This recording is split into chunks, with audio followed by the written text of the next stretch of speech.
अब देखिए बच्चों, हम लोग बात करेंगे क्वेश्चन नंबर 39 के बारे में। ठीक है, क्वेश्चन नंबर 39 के बारे में बच्चों यहाँ पर दिया हुआ है, which of the following molecules will react with Ag+। देखिए Ag+ बेसिकली जब भी दिया हुआ होता है ना, तो ये एक टोलेंस रिएजेंट के बारे में बात कर रहा होता है। ठीक है, तो Ag+ के साथ रिएक्ट करने का मतलब है कि टोलेंस टेस्ट देता है। तो टोलेंस टेस्ट कौन सा कंपाउंड देगा, तो आपको देखना है बच्चों हेमी एसीटल। ठीक है, हेमी एसीटल जो होता है कार्बोहाइड्रेट का, जो हेमी एसीटल फॉर्म होता है साइक्लिक फॉर्म, वो जो है टोलेंस टेस्ट देता है, मतलब वो Ag+ के साथ रिएक्शन करेगा। तो अब देखिए बच्चों, हेमी एसीटल कैसे पहचानेंगे, तो हेमी एसीटल पहचानने का तरीका होता है, यदि किसी कार्बन में एक तो अल्कोहल OH ग्रुप लगा हुआ और दूसरा जो है इस तरह से कोई ईथर लगा हुआ हो, तो इसको हम लोग बोलते हैं हेमी एसीटल। ठीक है, और यदि दोनों के दोनों ईथर ही लगे हुए होते हैं तो उसको हम लोग एसीटल बोलते हैं। अब गौर से देखिए तो इस कार्बन को, तो यहाँ पर देखिए बच्चों एक OR ईथर लगा हुआ है, और इधर देखिए डायरेक्ट O और फिर उधर ये पूरा ग्रुप लगा हुआ है, तो ये भी OR, तो ये हेमी एसीटल नहीं है, मतलब Ag+ के साथ रिएक्शन नहीं करेगा। यहाँ पर देखिए बच्चों, इधर जाने पर एक ईथर तो दिख रहा है, लेकिन इधर जाने पर OH अल्कोहल नहीं दिख रहा है, तो हेमी एसीटल नहीं है। यहाँ पर देखिए बच्चों, इस वाले में देखिए जहाँ पर ईथर लगा हुआ है वहीं पर देखना है, इस वाले कार्बन को देखिए गौर से, तो इस वाले कार्बन बच्चों इधर जो है OR, ठीक है, और इधर देखिए इधर भी एक प्रकार से OR ही है। ठीक है, तो कहने का मतलब ये वाला जो कार्बन है ये हेमी एसीटल नहीं, ये एसीटल है। फिर इस वाले कार्बन को चेक कर लीजिए, इस वाले में देखिए इधर भी OR और इधर भी OR है, तो ये भी ईथर हो गया, तो ये भी नहीं हो पाएगा। इस वाले में वैसे ही देखिए यहाँ पर बच्चों, तो इस वाले कार्बन को यहाँ पर देखिए अल्कोहल दिख रहा है, और इधर जाने पर देखिए आपको OR ईथर दिख रहा है ना, तो इसका मतलब ये हेमी एसीटल है, तो ये Ag+ के साथ रिएक्शन करेगा। फिर उसके बाद देखिए यहाँ पर जो है उसी प्रकार से यहाँ पर देखिए, तो ये क्या है, ईथर है, और ये भी क्या है, ईथर है, तो ये क्या हो गया, एसीटल हो गया, है ना। इस वाले में देखिए बच्चों, तो इस वाले में देखिए यहाँ पर, इस वाले को देखिए, यहाँ पर देखिए OH लगा हुआ है और इधर देखिए ईथर लगा हुआ है। ठीक है, तो ये पूरा का पूरा एक ही कंपाउंड, एक बड़ा सा कंपाउंड है, लेकिन इसमें इस वाले लिंकेज को देखेंगे तो यहाँ पर देखिए हेमी एसीटल आपको दिख रहा है, और हेमी एसीटल दिख रहा है, तो इसका मतलब ये टोलेंस टेस्ट देगा, Ag+ के साथ रिएक्शन करेगा। तो इसका आंसर हो जाएगा 4 और 6 हो जाएगा। 4 और 6 कहीं दिख रहा है क्या, तो ऑप्शन नंबर C। चलिए क्वेश्चन नंबर 40 में हमसे ABC 3 कंपाउंड दिए हुए हैं, और पूछा क्या है अपने से, 4 दिए हुए हैं, और अपने से पूछा है which of the following A से D depicted above not a Hemy acetal linkage. Hemy acetal linkage किसमें नहीं है, ये पहचानना। तो अभी मैंने आपको बताया था हेमी से एसीटल पहचानने का तरीका। ठीक है, कि जहां पर ईथर लगा हुआ है ना, उसके ठीक बगल वाले कार्बन पर देखना है, मतलब कोई एक ऐसा कार्बन ढूंढना है जहां पर एक OH हो और एक ईथर हो। तो इसमें देखिए बच्चों एक OH है और इधर देखिए OR है ना, ईथर है, तो ये क्या हो गया, हेमी एसीटल है इसमें। इस वाले कार्बन को देखिए, तो यहाँ पर OH दिख रहा है और इधर आपको ईथर दिख रहा है। ठीक है, तो हेमी एसीटल है इसमें। अब ये देखिए काफी कंफ्यूजिंग टाइप का है, क्योंकि बच्चे जब देखेंगे तो इसको देखेंगे। बच्चों आप इस वाले कार्बन को देखो, इस वाले कार्बन को देखोगे तो इस कार्बन से देखिए डायरेक्ट क्या जुड़ा हुआ है, एक अल्कोहल है, और इस कार्बन से डायरेक्ट क्या जुड़ा हुआ है, एक ईथर जुड़ा हुआ है।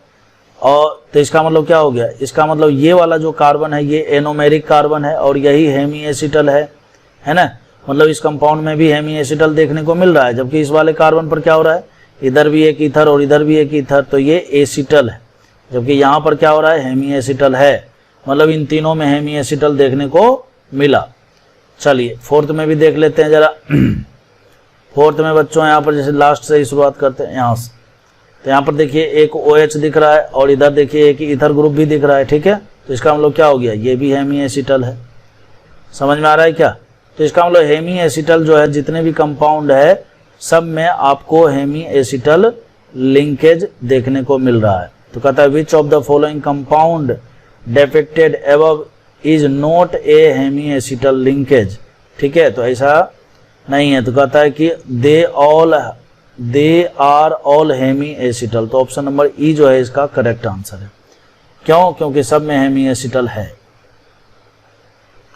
क्वेश्चन नंबर 41 में बात करेंगे, तो कहता है which of the following Fischer projection D glyceraldehyde. देखिए बच्चों, डीग्लिसरल्डिहाइड का जो करेक्ट फॉर्मूला होता है, फिशर फॉर्मूला, ये कुछ ऐसा होता है CH2OH, और OH जो है राइट हैंड साइड में होना चाहिए, ये इधर होना चाहिए। उसके बाद जो है यहाँ से देखिए ये 1, ये 2 और 3 IUPAC के अकॉर्डिंग, और OH राइट में जब होता है तो इसको हम लोग डीग्लिसरल्डिहाइड बोलते हैं। तो सबसे पहला नंबर, तो जब भी कोई भी कंपाउंड आपके सामने दिखे तो आपको इस तरह से उसको लिखना है कि CHO ऊपर में चला जाए और CH2OH नीचे में आ जाए। जैसे कि ये पहला देखिए, तो पहले वाले में बच्चों आपको क्या करना पड़ेगा, स्विचिंग करना पड़ेगा, 2 स्विचिंग करना पड़ेगा। ठीक है, तो 2 स्विचिंग के लिए सबसे पहला नंबर हम क्या करेंगे, इस CHO को यहाँ लाएंगे और CH2OH को यहाँ पर। ठीक है, और जो आएगा उसमें हाइड्रोजन का भी स्विचिंग कर देंगे। ठीक है, तो देखिए बच्चों, CHO चला गया ऊपर, CH2OH आया यहाँ पर, लेकिन उसको और नीचे ले आइए, हाइड्रोजन के स्थान पर ले आइए। तो CH2OH यहाँ पर, और ये H यहाँ पर, और OH लेफ्ट हैंड साइड में। तो देखिए OH कहाँ चला गया, लेफ्ट में, तो इसका मतलब ये L-ग्लिसरल्डिहाइड है। ठीक है, इस वाले में बच्चों हमें देखिए CHO तो नीचे में है, तो इसको हम क्या करेंगे, 180 डिग्री से घुमा देंगे। तो जैसे 180 डिग्री से ऐसे करके घुमाओगे तो CHO जाएगा ऊपर, ये OH जो राइट में दिख रहा है वो लेफ्ट में चला जाएगा, H राइट में, और CH2OH नीचे। ठीक है, तो बताइए क्या है, ये भी L-ग्लिसरल्डिहाइड निकला। यहाँ पर देखिए स्विचिंग करेंगे तो क्या होगा, यहाँ पर स्विचिंग करेंगे तो बच्चों CHO देखिए अपने जगह पर ही है, तो इसका मतलब इन तीनों में ही स्विचिंग करना चाहिए। तो सबसे पहला नंबर हम क्या करेंगे, CH2OH को नीचे लाएंगे। ठीक है, और हाइड्रोजन यहाँ पर पहुँच गया, तो हाइड्रोजन को OH के साथ लेकर आएंगे, तो OH इधर और हाइड्रोजन इधर। ठीक है, तो यहाँ पर देखिए बच्चों OH राइट हैंड साइड में पहुँच गया, मतलब इसके जैसा हो गया। ठीक है, तो ये ऑप्शन नंबर सी जो है इसका, ये डीग्लिसरल्डिहाइड का स्ट्रक्चर है। ठीक है, इसी प्रकार से आप ऑप्शन नंबर सी को भी, डी को भी चेक कर सकते हो। अब क्वेश्चन नंबर 42 और 43 जो है बच्चों, ये बेसिकली दोनों के दोनों पॉलीमर पर बेस्ड है। ठीक है, अब इस तरह से पॉलीमर बनाया हुआ है और आपसे पूछा गया है कि बताइए कि भाई इसका मोनोमर यूनिट कौन सा है।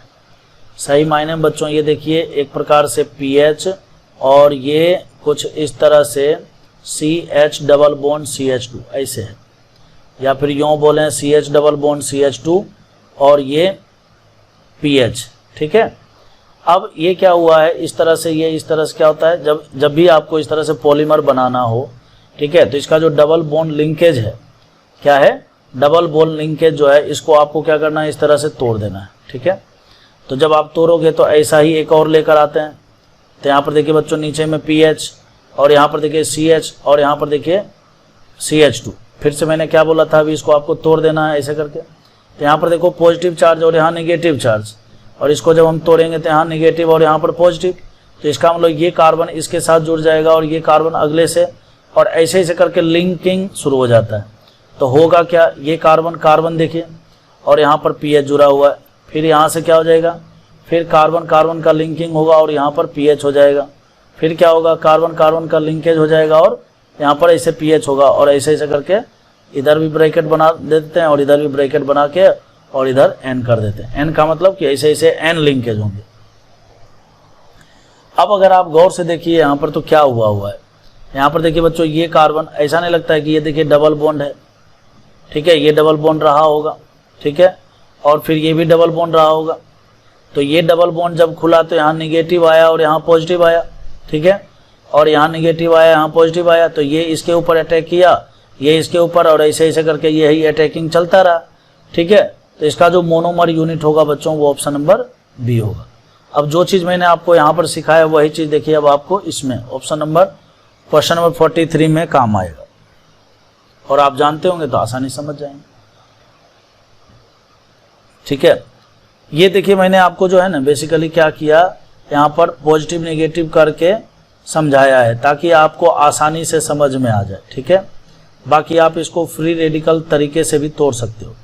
यहाँ से बॉन्ड को तोड़िए, इसको भी फ्री रेडिकल बना दीजिए, इसको भी फ्री रेडिकल, अगले वाले को भी फ्री रेडिकल में कन्वर्ट कर दीजिए, और ऐसे ऐसे फ्री रेडिकल को फ्री रेडिकल के साथ जोड़ते जाइए। अब यहाँ पर क्या हुआ है बच्चों, आपको करना कुछ भी नहीं, देखो यहाँ पर आपको डबल बॉन्ड बना देना है, ठीक है। फिर यहाँ पर देखिए आपको डबल बॉन्ड बना देना है, यहाँ पर आपको डबल बॉन्ड बना देना है, ठीक है। अच्छा, अब डबल बॉन्ड बना देना है तो देखिए क्या हुआ होगा, समझिए एक ही यूनिट में आपको समझ में आ जाएगा। ये है हमारा यूनिट। अब क्या हुआ होगा, पॉजिटिव नेगेटिव से आसानी समझ में आता है। इसका मतलब ये वाला बॉन्ड टूटा होगा, इसे यहाँ आया होगा नेगेटिव चार्ज और यहाँ आया होगा पॉजिटिव चार्ज। फिर ऐसे ही अगला लिंकेज है तो ये ऐसे टूटा होगा, तो यहाँ आया होगा नेगेटिव चार्ज और यहाँ आया होगा पॉजिटिव चार्ज। इस नेगेटिव ने अटैक किया होगा पॉजिटिव के ऊपर, तो यहाँ पर देखिए एक बॉन्ड बना हुआ है, समझ में आ रहा है क्या। और पीछे करके यहाँ पर जैसे देखिए यहाँ वही ब्रैकेट लगाया हुआ है। फिर देखिए यहाँ पर क्या हुआ, ये भी ऐसे ही खुला होगा, ये नेगेटिव और ये पॉजिटिव हुआ होगा, इस नेगेटिव ने इसके ऊपर अटैक किया, समझ में आई बात। तो अगर आप गौर से देखिए इस फर्स्ट वाले यूनिट को, अगर आप गौर से देखिए तो आपको क्या दिख रहा है, आपको दिख रहा है कि यहाँ पर तो एक डबल बॉन्ड है ऐसे, ठीक है। ये 1 और 2 हो गया। फिर उसके बाद देखिए 3, 4, 5 और 6, तो ये 1, 2 हो गया, ठीक है। फिर उसके बाद क्या करना है, ऐसा करके 3, 4, 5 और 6 ऐसा करके बना लेना है। और ये एक प्रकार से स्ट्रेट चेन है, क्या है, एक स्ट्रेट चेन है। और स्ट्रेट चेन में एंड पोजीशन पर जो है डबल बॉन्ड बना हुआ है, और ऐसा जो है मोनोमर्स हमें ऑप्शन नंबर सी में दिख रहा है, ठीक है।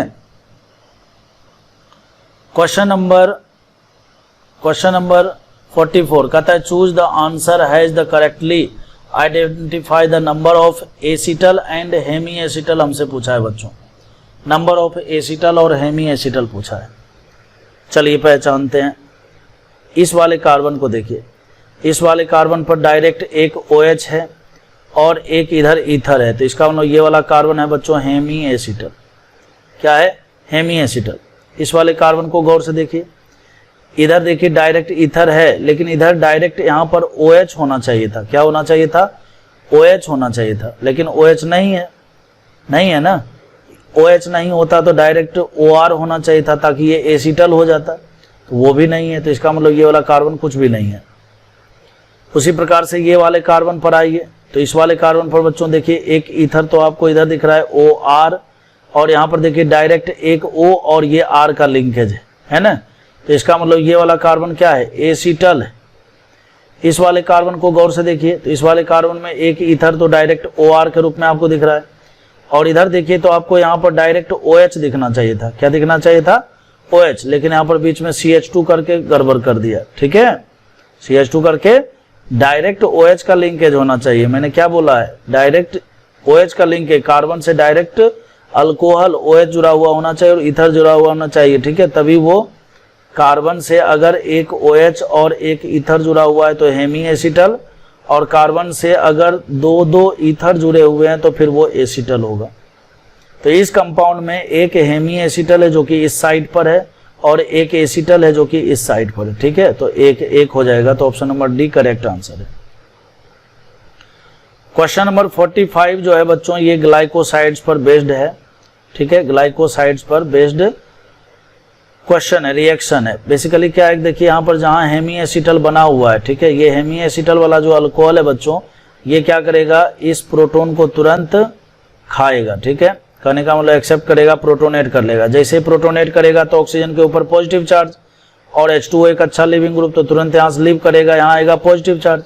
इस पॉजिटिव चार्ज के ऊपर क्या करेगा, ये जो मिथेनॉल है ये एज ए न्यूक्लियोफाइल बनकर यहाँ पर अटैक मार देगा। समझ में बात।